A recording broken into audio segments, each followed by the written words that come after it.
Welcome on in, guys. Tobin here with you, and thanks for checking out the channel. I hope you're doing well there. If you guys could subscribe, that would be swell. If you can't, I don't know what to tell you, man. Like, I'm not gonna sit here and beg for you. I mean, it'd be appreciated, whatever. So coming at you here on Sunday as the football games are going on. I got the screens going on in here. It's raining like cats and dogs over by the Tobin residence. It's crazy right now, you know? Like we got like yesterday, there was a window yesterday because the rain came early. So took the family over to Lake Worth Beach. We had a hell of a time. It was a good time was had by all. Then we watched the Canes win last night. And it was Goosey's galore, dude. What's not Goosey's galore is that Tyler Herro is going to be out for a little bit. Now, got this news during the radio show on Friday, kind of reacted to all this stuff in real time. You're just hearing this is going to be start of season, possibly more, several weeks. Very vague. I mean, it was kind of left in this weird ether. I would say then the Heat then put out a statement after the surgery was done. And this is what the statement had to say on Tyler Herro, and gave a much better description of when he'll be out. And I guess it doesn't appear like it's going to be as long as maybe was first alluded to. But it says the Miami Heat announced that Tyler Herro underwent successful surgery today to alleviate posterior impingement syndrome in his left ankle. The 90-minute procedure was performed by some doctors. Herro is expected to miss 8 weeks. So that was, then they go and they give Herro stats, which were tremendous last year. Tyler Herro being out 8 weeks, it is a little bit less than maybe I was first, I guess, thinking, because it was like, all right, that doesn't seem great if it's going to be like multiple months. I mean, it is technically multiple months. Like once you get into, if you count camp and whatnot, that's 2 months. But as far as the season's concerned, he's gonna, if all holds, miss a little less than a month of the season, a little more than a month of the season, I guess. No, a little less. But he would be, in this case, 1, 2, 3, 4, 5, 6, 7, 8, 9, 10, 11, 12. It would be anywhere from a dozen if we were to just go 8 weeks. Then it would be like, that would say it would take us up to the Cleveland game. But like, let's be real, they usually debut guys at home, so take away the New York game, like 13 games. Let's say that he's going to miss this season. Then, if we get to the point where they return home, they got New York on a Monday, November 17th, and then they got Golden State November 19th, which would be on ESPN if you wanted the theatrics of a big time return. But that is better than first put out there. Now, look, the Heat still do have a tough stretch of the season. You're still missing the Cleveland games there. You're still missing the West Coast games there. So it's not great. And then, of course, you also have to put on to, like, hey, listen, rehab maybe doesn't go as smooth. Maybe it's going to take a little bit. But this, at least, it's the surgery's done. He got the surgery. This is not like they're hoping for a treatment to take. Now he's in the midst of resting, rehabbing, and then getting himself up to speed and training camp. And the one thing that does suck about not having a training camp is, well, he's got to kind of slow roll it to get into basketball shape. And so then you got to wonder, like, what is that next hurdle? But it's not like we're looking at a situation where, hey, he's going to miss the first half of the season and you're going to be figuring things out. This seems way more palatable. It still sucks that you don't get that chemistry immediately with Norm Powell and Tyler Herro already, but it's not like, hey, we're going to go half the season and these guys never play with one another. Like, this is, all right, they're going to get this infusion from Tyler Herro after a run. And I think it's actually, now that this is, that if we have this time, if we take this timeline to be accurate, which, look, can be squirrely with the Heat sometimes, but if we take this timeline, just take the timeline for what it is. If it is going to be into about halfway through November and then we get Tyler Herro back, it doesn't feel like this, oh man, we've gone half the season and now it's got to switch back to this person taking the reins right now. This feels much more in a much better place. Now, there were a couple of things that I do want to touch on here, and as far as Tyler Herro's reaction to this, which I found interesting. He posted a picture of himself giving the finger And then he puts the caption, "I'm going to tear the league back down once I get off this weak ass bed." And I was just like, that seems like a strong reaction to miss a little over a dozen games. Now, I know this could go. Listen, who's had his social media read into more than Tyler Herro? Like, for all we know, he could have been high as a kite off of pain medication and is just like pissed. Because I imagine missed 10 games, missed 5. He's annoyed, right? Like, that's got to be an annoying thing. You tried to obviously avoid this. You know what the narrative is. People are like, this dude can't stay healthy. Oh, what do you know? We got another surgery to start the season.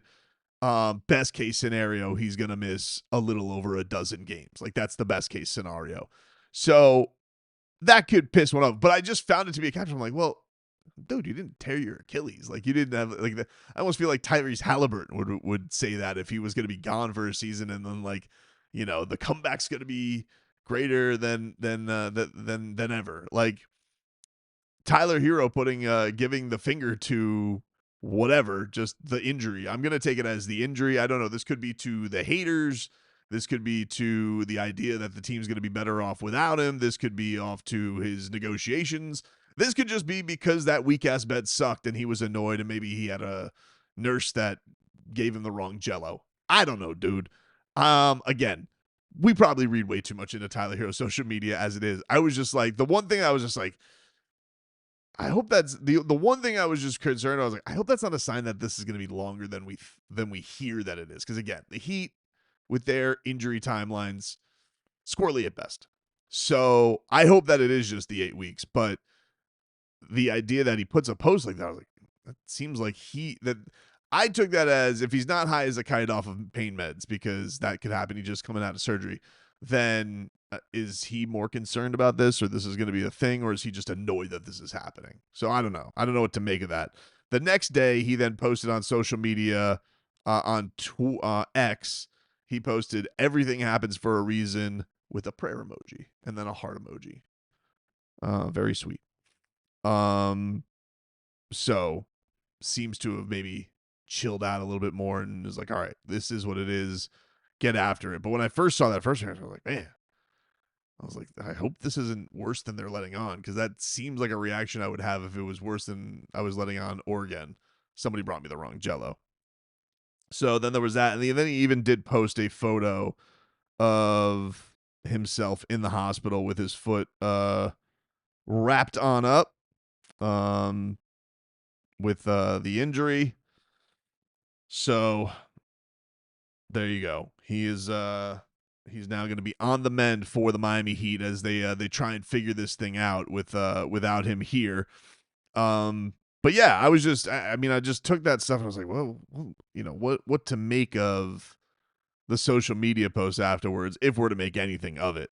That's and yeah, you do have to wonder about, like, all right, now he's going to come into the season. That's, that puts him at what? If he's going to miss 13 games, that's like, let's say if he runs the table, that's 69 left, right? Math.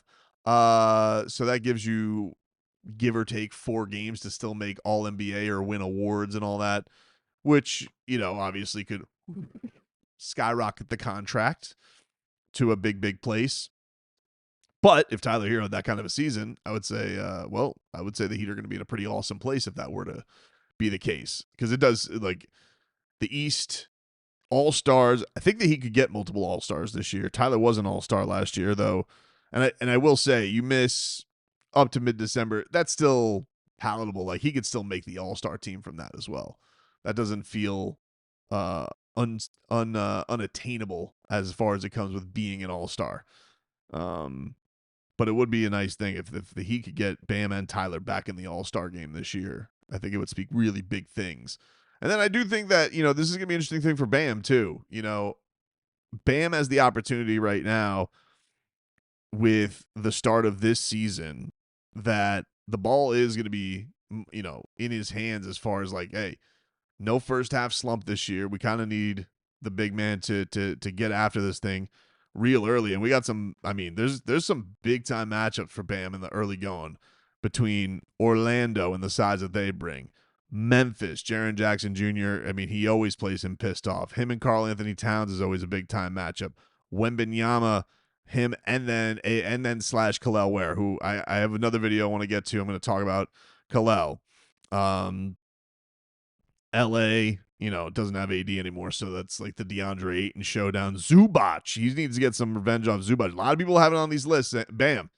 A lot of people on these lists having Zubac above you, so then they got Joker, and then of course the Cleveland matchup. So definitely some big. This is a big opportunity for Bam Adebayo as well. Like, hey, dude, like no Tyler for this run. This is.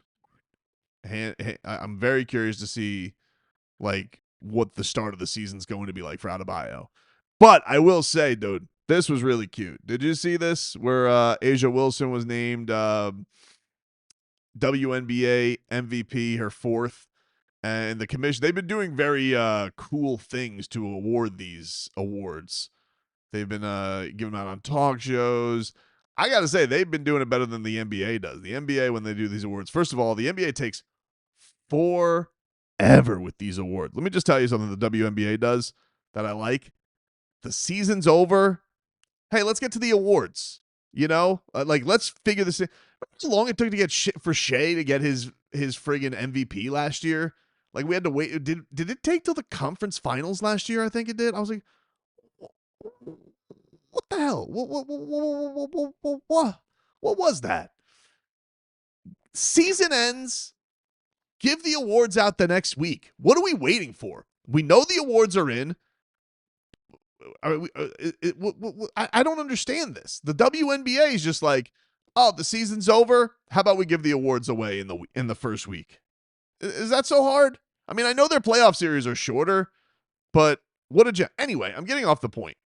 Somehow I got into an awards instead of just congratulating Asia Wilson. Great moment for her. But did you guys see that the commissioner walks in there to give her award, and who walks in but her favorite Olympian, Bam Adebayo, gives her the MVP, and she is smitten, dude. She was like crying. She was so happy that Adebayo was there to give her the award. Those two scoops of adorable. I mean, they really are. Bam Adebayo and Asia Wilson, a basketball power couple, but they are two scoops of adorable. Like they were all like in secret for so long, and now it's like, oh, look at all the cute things they do for each other. That's just totes adorbs. I really, really enjoyed that. So congratulations to Asia Wilson. That was an awesome moment. And good news on Tyler Herro. Got some other things I want to get into on the Tyler Herro front, but I did want to talk about the idea that his injury is hopefully not as serious or long-term as first led on. It does feel like Tyler Herro is going to have a pretty fullish, impactful season for Miami. Obviously you want the rehab to go well, the recovery to go well, and then getting up to speed with everybody to go well. But he is talented enough. He has done these things enough where I think it can be okay. It's just, man, Miami, I mean, look, if you were going to pick 12, 13, 14 games to miss, like those first 14, pretty tough. It's a pretty tough West Coast trip, Cavs, Knicks. That's and like those are some heavy hitters, but hopefully the Heat can man the fort with them out.